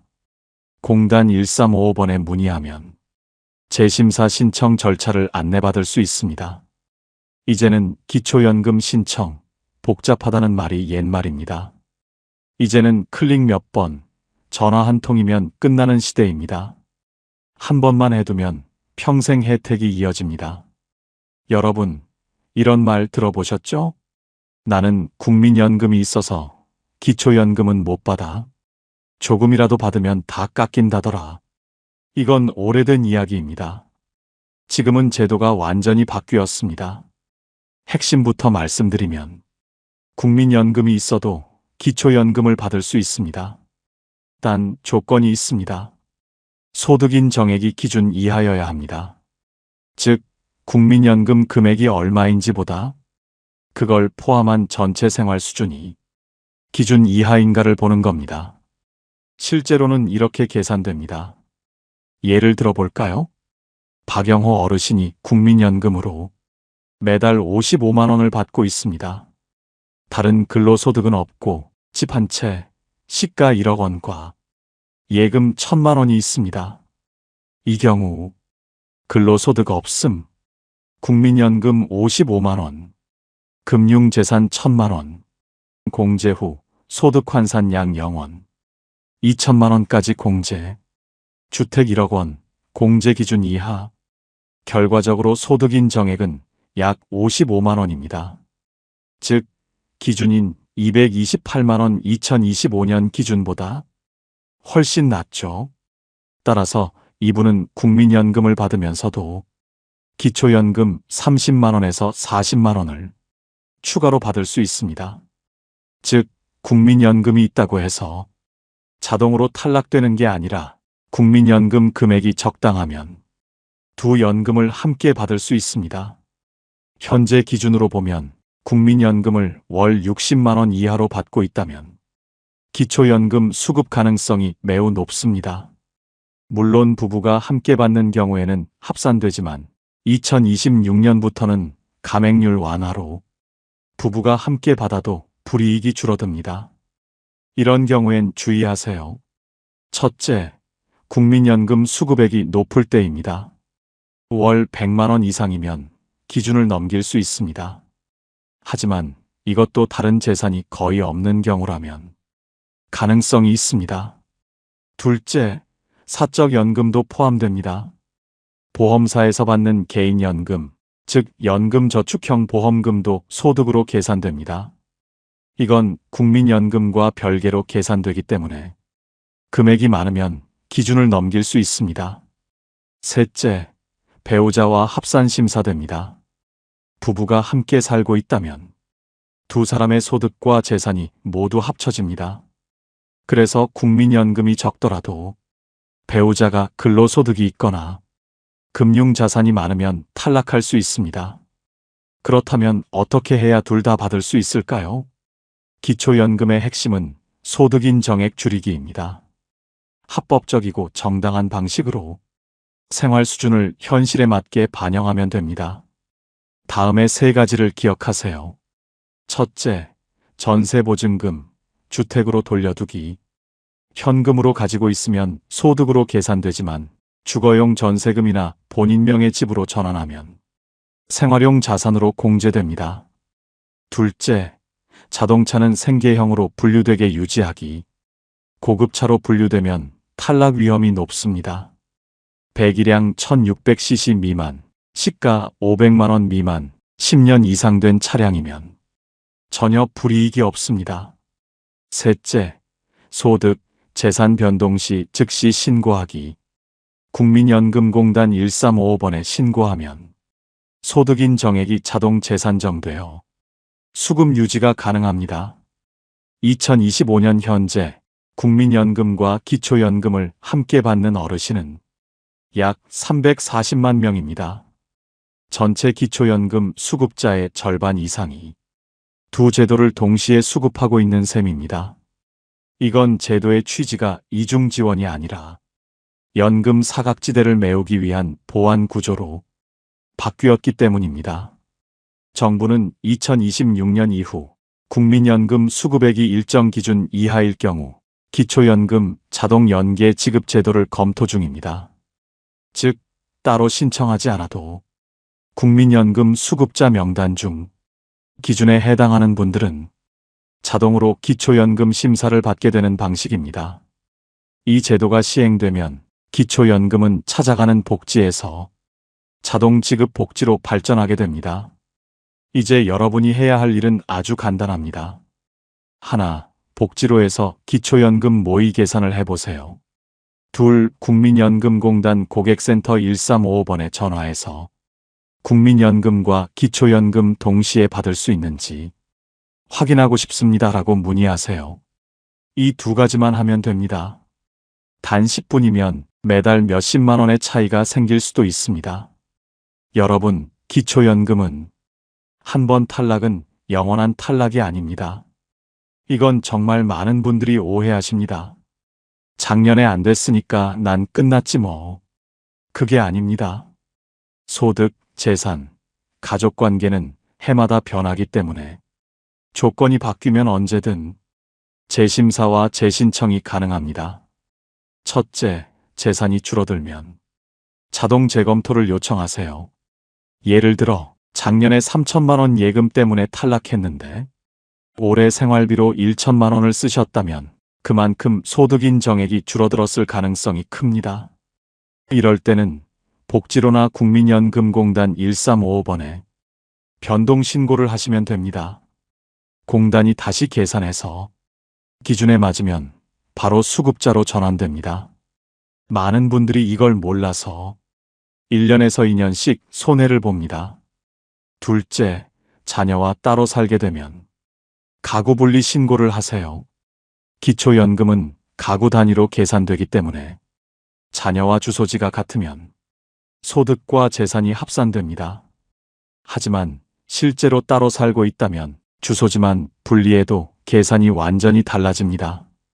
예를 들어 자녀 명의로 된 자동차나 예금이 합쳐져서 탈락했던 분이 가구 분리 후 바로 수급자로 바뀌는 사례가 많습니다. 주소 이전 후 3개월 이내 재신청하면 소급 적용도 가능합니다. 셋째, 국민연금 수령액이 변하면 다시 계산됩니다. 국민연금을 받는 분은 금액 변동 심하다. 기초연금 산정이 자동으로 조정됩니다. 예를 들어 국민연금이 월 65만 원에서 60만 원으로 줄면 소득인 정액이 낮아져 기초연금이 새로 산정됩니다. 이걸 연계 조정이라고 합니다. 따라서 연금액이 달라졌다면 반드시 확인 전화를 하세요. 넷째, 부부 중 한 분이 먼저 수급자가 되면 배우자는 간편 재심사 대상입니다. 2026년부터는 부부가구 감액률 완화와 함께 배우자 자동심사 시스템이 강화됩니다. 예전엔 부부 각각 따로 신청해야 했지만 이제는 한쪽이 승인되면 다른 한쪽은 간소화 절차로 심사됩니다. 단 3개월 내에 배우자 정보가 자동 연동되므로 주소지와 가족관계 등록이 최신 상태인지 꼭 확인하세요. 다섯째, 탈락 사유가 일시적 재산 증가였다면 재신청 가능합니다. 예를 들어 집을 팔고 새 집을 사기 전 잠깐 통장에 돈이 많아졌다면 그 시점에만 탈락했을 가능성이 큽니다. 이럴 경우 일시적 재산 증가 소명서를 제출하면 기초연금이 다시 복구될 수 있습니다. 이건 소득이 늘어난 게 아니라 거래 과정이었다는 걸 증명하는 절차입니다. 여섯째, 본인 건강 악화나 근로 중단 시 긴급 변동 신고 가능합니다. 갑작스러운 질병, 사고, 폐업, 실직 등으로 소득이 줄었다면 기초연금공단에 바로 신고하세요. 1개월에서 2개월 내 확인되면 다음 달부터 바로 지급이 재개됩니다. 이건 복지 사각지대 방지 제도로 2026년부터 더욱 강화됩니다. 일곱째, 재신청은 언제든 가능합니다. 기초연금은 신청주의 제도입니다. 공단이 알아서 주는 게 아니라 신청해야 받을 수 있고 다시 신청하면 다시 검토됩니다. 따라서 탈락 후라도 사정이 바뀌었다면 복지로에서 재신청만 클릭하시면 됩니다. 특히 소득인 정액 기준이 오를 때 매년 1월은 이전 탈락자들이 다시 기회를 잡을 수 있는 시기입니다. 정리하자면 기초연금은 한 번 탈락해도 끝이 아닙니다. 생활이 달라지면 결과도 달라집니다. 여러분의 상황이 바뀌었다면 이제는 다시 문을 두드릴 때입니다. 그 문은 언제나 열려 있습니다. 그리고 꼭 기억하세요. 국민연금은 국가의 약속이고 기초연금은 그 약속을 생활로 바꿔주는 실질적 손길입니다. 이 두 가지를 함께 챙기신다면 여러분의 노후는 훨씬 더 든든해질 겁니다. 오늘 내용은 여기까지 정리하겠습니다. 다음 시간에는 2026년 국민연금 변화와 실전 대처법을 더 쉽고 정확하게 안내해 드리겠습니다. 영상이 도움이 되셨다면 구독과 좋아요, 알림 설정까지 부탁드립니다. 여러분의 노후가 든든해지도록 늘 가장 먼저 확인하고 가장 쉽게 풀어드리겠습니다. 오늘 영상을 보며 여러분은 어떤 생각이 드셨나요? 여러분의 경험과 생각을 댓글로 나눠주세요. 여러분의 이야기가 누군가에게 큰 위로와 깨달음이 될 것입니다. 오늘도 끝까지 시청해주신 여러분께 깊은 감사를 드립니다. 오늘 영상이 도움이 되셨다면 소중한 분들께 공유해 주시고 오늘도 행복한 하루 되세요. 이상으로 마음 풀고 가세요 였습니다. 환영합니다. 여러분의 마음 이곳에서 풀고 가세요. 우리는 사람을 볼 때 흔히 이런 말들을 합니다. 겉모습보다 속마음이 중요하다. 말은 얼마든지 꾸밀 수 있다. 그런데 정말 그럴까요?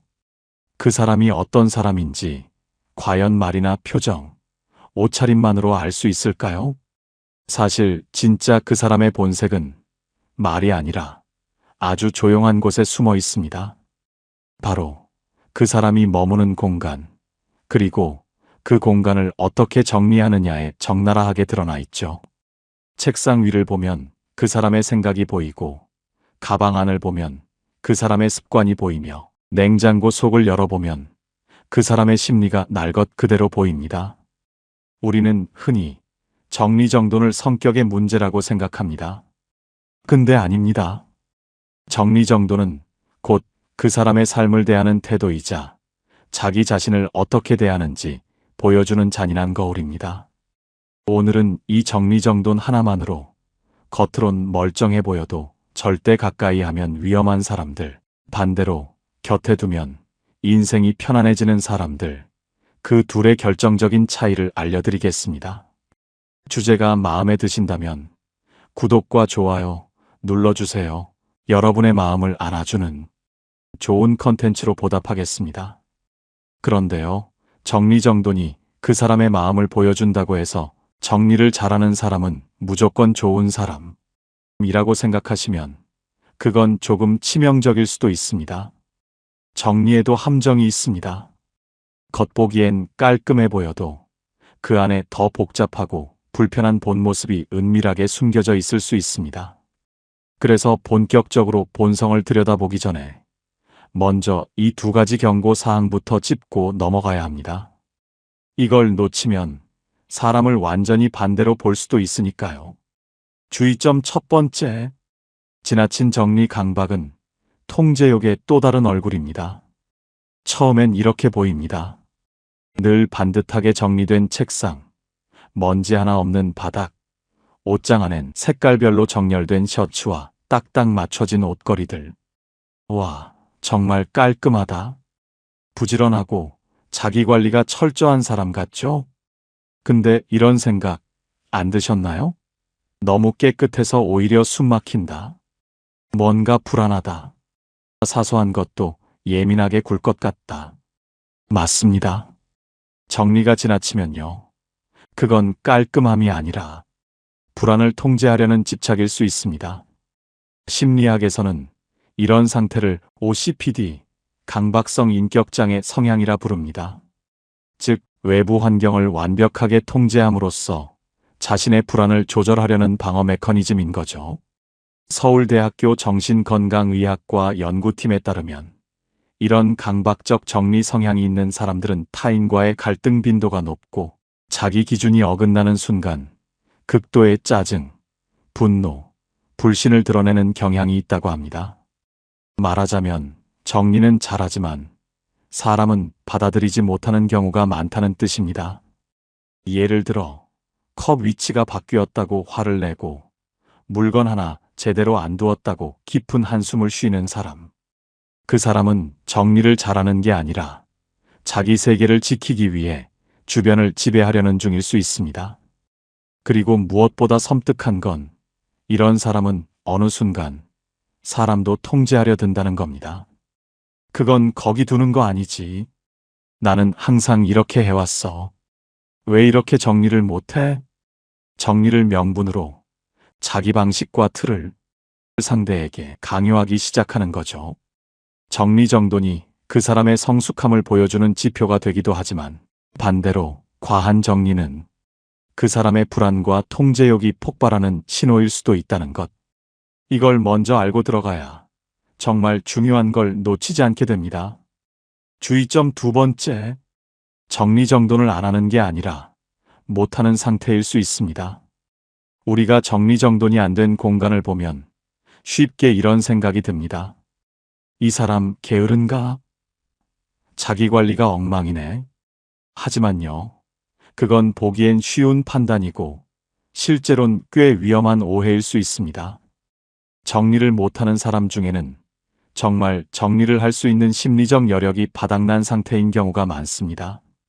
미국 UCLA에서 32가구를 대상으로 진행한 공간 심리 연구에 따르면 아이를 키우는 가정이나 스트레스를 많이 받는 가족일수록 공간이 어질러진 상태로 유지되는 경향이 높았습니다.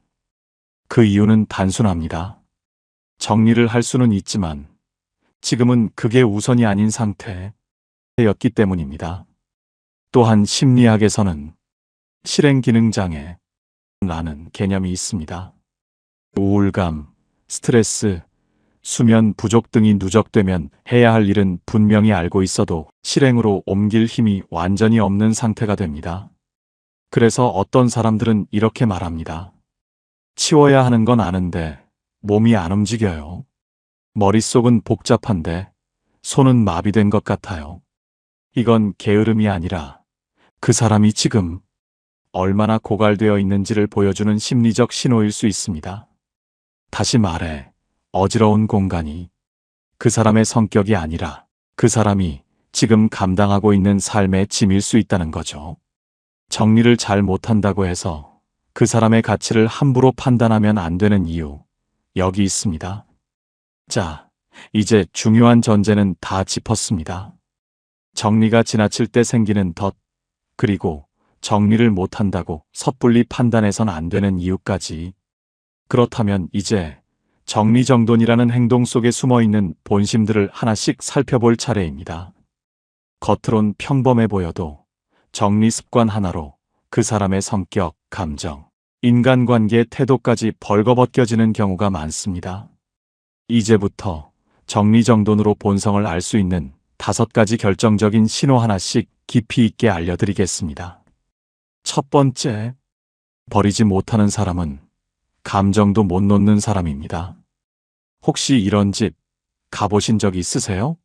다 쓴 약 봉투가 서랍에 산더미처럼 쌓여 있고, 입지 않는 옷, 쓰지 않는 가전, 심지어 고장난 리모컨까지도 언젠가 쓸 일이 있을지 몰라서 하며 놓지 못하는 사람.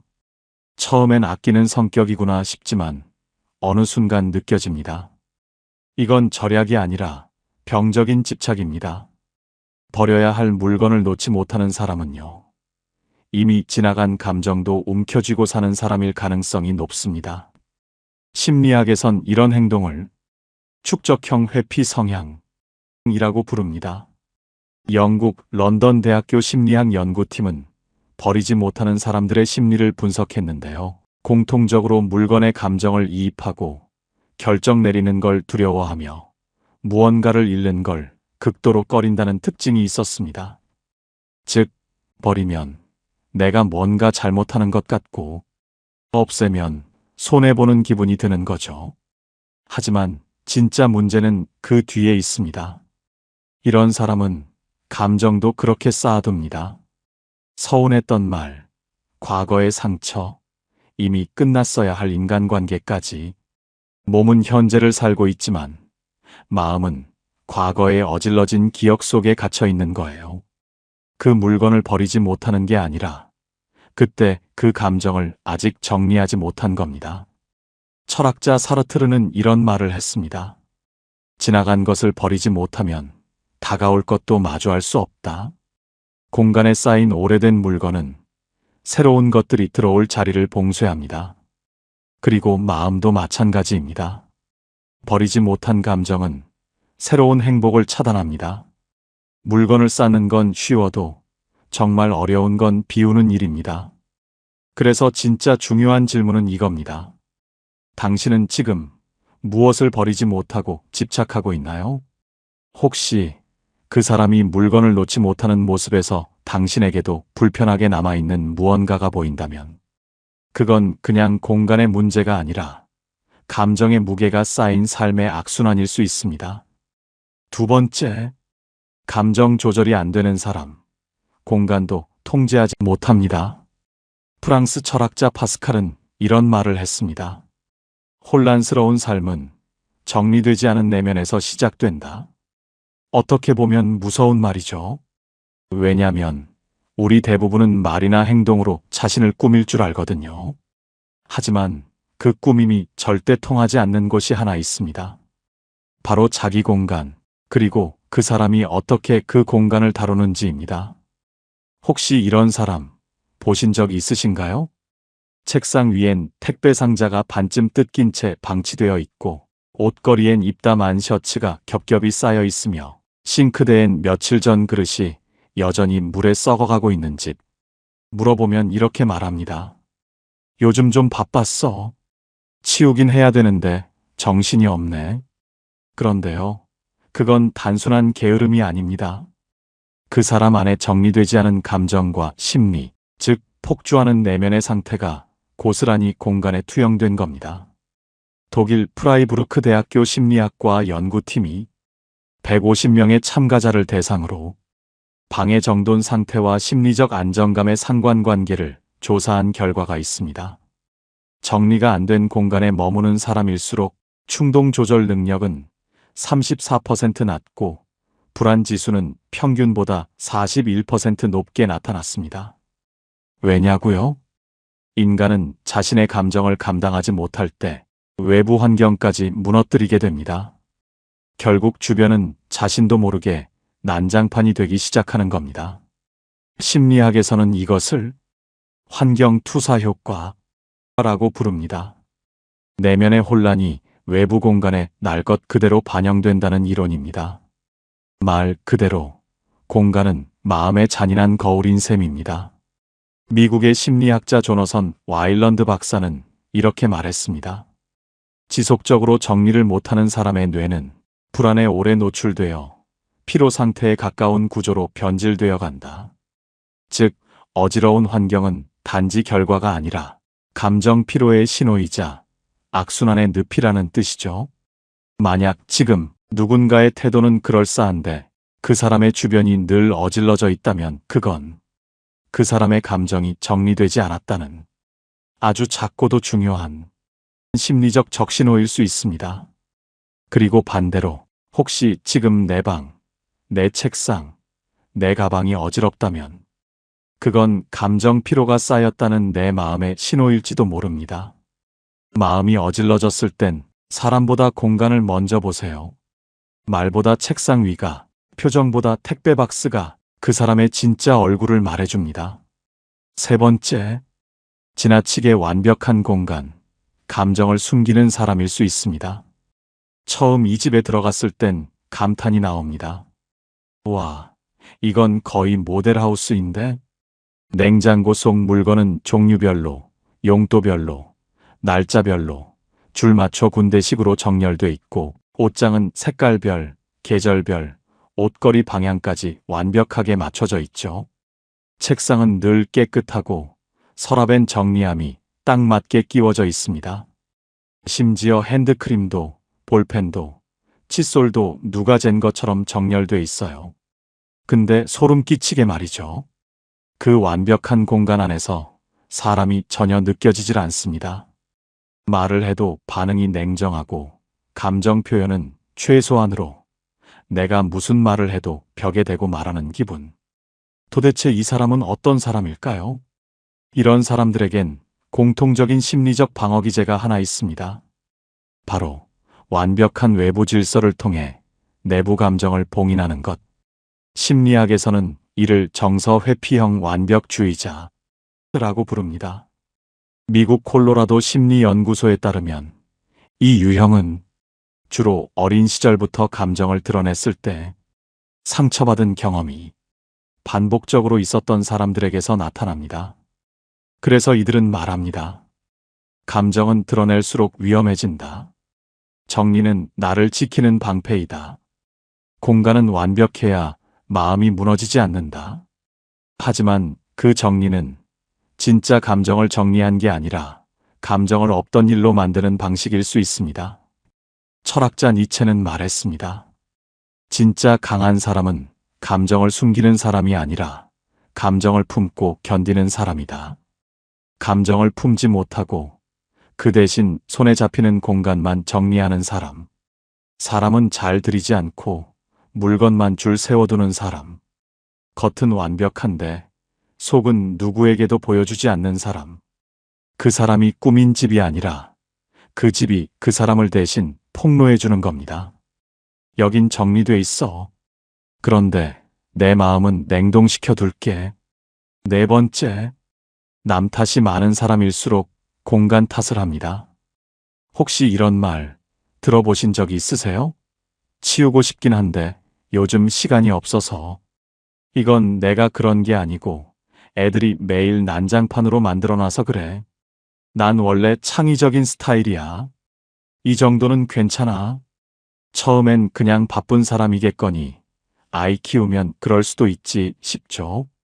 근데 수상하게도 이 사람 주변은 늘 어질러져 있습니다. 그리고 공통적으로 절대 자기 탓은 안 해요. 이쯤 되면 단순한 정리 문제일까요? 아닙니다. 이건 이미 말버릇이자 사고방식이고 관계 습관입니다. 독일 심리학자 빌헬름 슐츠는 인간의 말과 공간 사용 사이의 연관성을 분석하면서 책임 회피 성향이 강한 사람일수록 자신이 만든 어지러움을 인식하지 못하며 항상 변명하는 언어 패턴을 쓴다 라고 밝혔습니다. 쉽게 말해 정리를 안 해도 그럴 만한 이유를 항상 갖다 붙이는 사람. 그게 바로 남 탓이 DNA에 박힌 사람이라는 겁니다. 철학자 쇼펜하우어도 말했죠. 자기 내부의 혼란을 인정하지 않는 사람은 언제나 외부의 탓을 한다. 사실 책임을 인정하는 건 용기가 필요합니다. 내가 정리를 못했어. 내가 실수했어. 이 한마디면 되는 걸 이 사람들은 이상하게 말을 비틀어요. 왜냐면 스스로 감당할 자신이 없기 때문입니다. 그래서 어떤 일이 벌어지냐고요? 같이 일할 땐 항상 내가 뒤치다꺼리, 같이 살면 내가 정리노예, 갈등이 생기면 내가 먼저 사과하게 되는 겁니다. 정리정돈은 단순히 물건을 치우는 게 아니라 삶의 어지러움을 어떻게 다루는가에 대한 태도입니다. 정리를 잘하는 사람은요, 감정도 갈등도 책임도 스스로 정리하려는 힘이 있습니다. 하지만 이 사람은 늘 누군가가 대신 치워주길 기대하고 있는 겁니다. 말은 이렇게 합니다. 나는 정리 못하는 게 아니라 그냥 스타일이 달라. 시간만 나면 정리 잘할 수 있어. 근데 그 시간은 절대 안 옵니다. 그리고 결국 그 사람의 어지러움은 당신 몫이 됩니다. 만약 지금 당신 주변에 늘 무언가를 망쳐놓고 늘 누군가를 탓하며 늘 나는 아니야 라는 사람이 있다면 공간만 보지 마세요. 그 사람의 말버릇까지 보셔야 합니다. 그 어질러진 공간이야말로 책임지지 않는 삶의 증거일 수 있으니까요. 5번째, 조용한 정리 습관엔 그 사람의 인격이 담겨 있습니다. 정리정돈이 단순히 깔끔한 성격의 산물이라고요? 그럴 수도 있죠. 그런데요, 진짜 귀한 사람은 이런 경우입니다. 아무도 시키지 않았는데 식사 후 조용히 식탁을 닦고 일어나는 사람. 공용 공간에서 자기 물건을 가지런히 정리해 놓는 사람. 자기 자리는 스스로 치우고 다른 사람의 공간도 배려해주는 태도. 이건요, 습관의 문제가 아닙니다. 사람을 대하는 마음의 문제입니다. 심리학에서는 공간 정돈 습관과 관계 만족도 사이에 유의미한 상관관계가 있다고 합니다. 하버드대 심리학 교수 조던 피터슨도 말했죠. 자기 방 하나도 정리할 수 없다면 인생도 정리할 수 없다. 정리정돈은요, 그 사람의 인생 철학이 드러나는 영역입니다. 자신의 삶을 소중히 여기는 사람은 자기 물건을 함부로 다루지 않습니다. 그리고 그런 사람은 당연히 타인도 함부로 대하지 않습니다. 책상 위를 보면 그 사람의 사고방식이 보이고 냉장고 속을 보면 시간 관리와 생활 태도가 보입니다. 자신의 물건을 스스로 정리하는 사람은 관계에서도 책임을 미루지 않고 문제가 생겨도 묵묵히 수습할 줄 아는 사람일 가능성이 높습니다. 어떤 사람은 말로만 내가 도와줄게요 라고 하지만 진짜 믿음직한 사람은요, 아무 말 없이 자리를 정리해주는 사람입니다. 말보다 행동이 먼저인 사람. 철학자 알랭 드 보통은 말했습니다. 배려란 내가 없는 자리에서도 누군가를 불편하지 않게 만드는 것. 정리정돈이 습관인 사람은요, 바로 그런 배려를 생활 속에서 실천하는 사람입니다. 말로 표현하지 않아도 그 사람의 마음 씀씀이가 그 자리의 상태로 온전히 드러나 있습니다. 삶이 복잡할수록, 감정이 얽힐수록 우리는 때때로 정리된 사람을 곁에 두고 싶어집니다. 왜냐고요? 그런 사람과 함께 있으면 삶이 편안해지고 마음이 가라앉기 때문입니다. 그런데 말입니다. 혹시 지금 이런 생각 드시나요? 나는 정리를 잘 못하는데, 그럼 나도 문제 있는 사람인 건가? 그렇지 않습니다. 정리정돈은 누구에게나 어려운 일이 될 수 있습니다. 삶의 우선순위가 바뀔 때, 몸이 지칠 때, 마음이 복잡할 때는 당연히 어질러질 수 있는 것이니까요. 정리가 안 되는 당신, 게으른 게 아닙니다. 지금은 그냥 조금 지쳐 있는 것뿐입니다. 그래서 지금부터는 정리를 잘 못한다고 스스로를 자책하는 분들을 위한 작지만 강력한 꿀팁 3가지를 알려드릴게요. 마음을 회복하고 삶을 다시 정돈하는 데 도움이 될 겁니다. 첫 번째, 다 치우려 하지 마세요. 딱 하나만 정리하세요. 그걸로 충분합니다. 정리를 하려고 마음먹었지만 어디서부터 손을 대야 할지 몰라 막막했던 적 있으시죠? 나는 왜 이렇게 의지가 없을까 자책하게 되기도 하고요. 그런데요, 그건 게으른 게 아닙니다. 지금 내 마음에 여유가 고갈된 상태일 수 있어요. 일본 도요대 심리학 연구팀에 따르면 하루 단 5분 정리하는 시간을 따로 정해두는 습관만으로도 심리적 안정감이 무려 43%나 상승했다는 결과가 있습니다. 정리를 한다는 건요, 단순히 물건을 치우는 게 아니라 삶의 조각 하나를 내가 다시 통제하고 있다는 감각을 회복하는 일입니다. 하지만 중요한 건 다 치워야 한다는 부담을 내려놓는 것. 정리는요, 다 치우는 게 아니라 오늘 내가 감당할 수 있는 만큼만 치우는 것입니다. 하루 중 가장 마음이 가라앉는 시간, 예를 들어 자기 전 5분, 혹은 아침에 커피를 마시기 전 5분. 그 5분만큼은 정리 전용 시간으로 써보세요.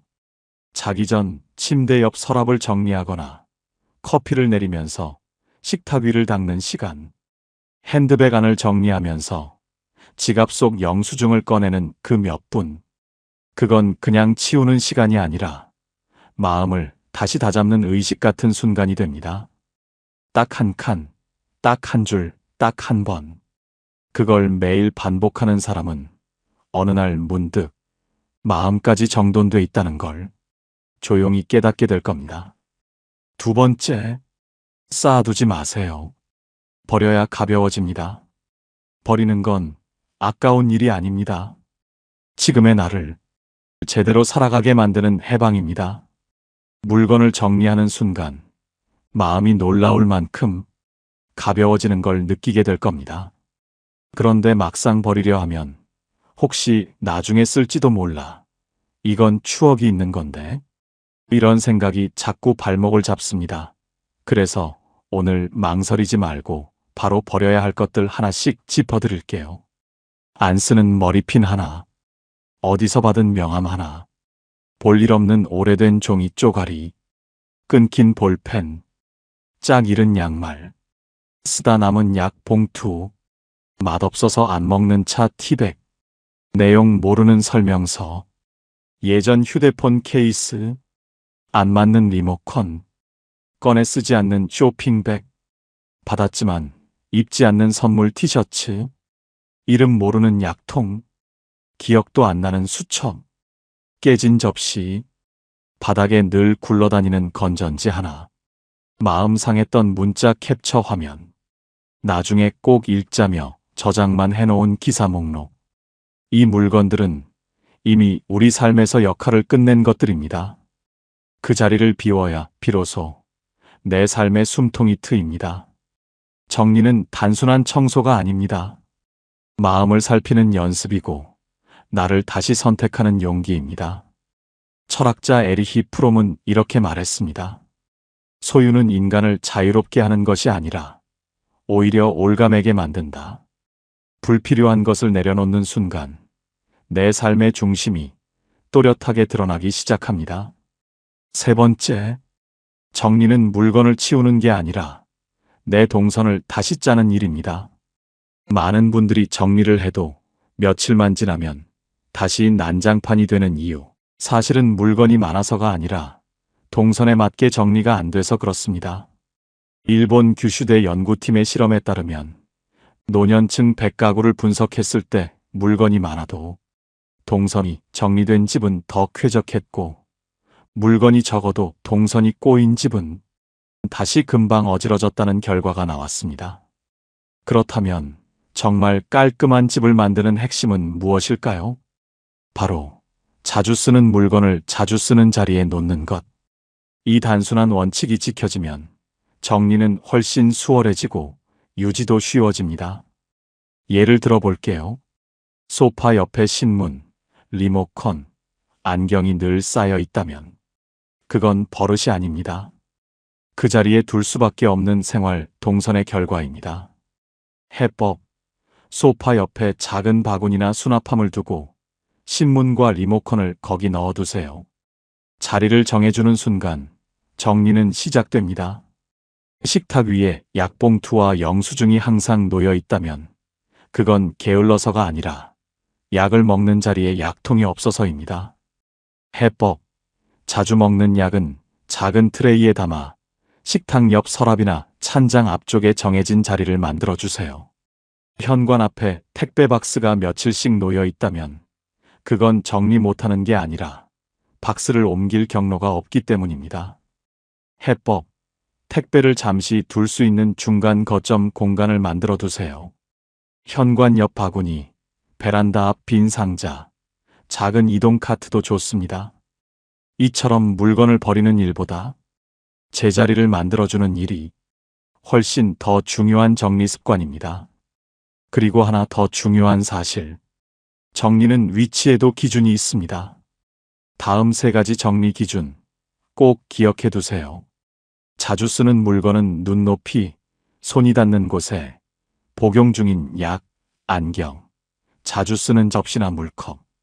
가끔 쓰는 물건은 허리 아래나 서랍 속에, 비닐봉지, 여분의 수건, 김장통. 거의 쓰지 않는 물건은 눈 위, 손 안 닿는 곳으로, 선물용 물건, 비계절 용품, 추억 물건. 이렇게 정리하면 또 어질러질까봐 스트레스 받는 일이 사라집니다. 정리는 단순히 치우는 일이 아닙니다. 내가 살아가는 방식, 손의 흐름, 생활의 리듬을 되돌아보는 시간입니다. 나이가 들수록 불편한 자세로 물건을 꺼내거나 찾느라 허리를 구부리는 일이 많아집니다. 그래서 더욱 나에게 맞춘 정리가 필요합니다. 내 손이 가장 자주 가는 곳부터, 내가 앉는 자리 옆부터 하나씩 내 생활 동선에 맞춰 재배치해 보세요. 그 순간부터 정리는 더 이상 힘든 일이 아니라 편안한 삶을 위한 선물이 될 수 있습니다. 오늘은 정리정돈을 통해 사람의 본성이 적나라하게 드러나는 순간들을 함께 살펴봤습니다. 삶이 지치고 마음이 복잡할수록 우리가 가장 먼저 돌봐야 할 건 내 마음이 머무는 자리입니다. 그 자리가 어질러져 있으면 마음도 쉴 곳을 잃고 표류하게 되죠. 버리고 비우고 단정히 정리하는 그 짧은 시간이 사실은 오늘 하루를 견디고 살아낸 나를 토닥이는 시간이기도 합니다. 여러분의 하루가 오늘 배운 작은 꿀팁들 덕분에 조금 더 가볍고 조금 더 따뜻하길 진심으로 바랍니다. 감사합니다. 오늘 영상을 보며 여러분은 어떤 생각이 드셨나요? 여러분의 경험과 생각을 댓글로 나눠주세요. 여러분의 이야기가 누군가에게 큰 위로와 깨달음이 될 것입니다. 오늘도 끝까지 시청해주신 여러분께 깊은 감사를 드립니다.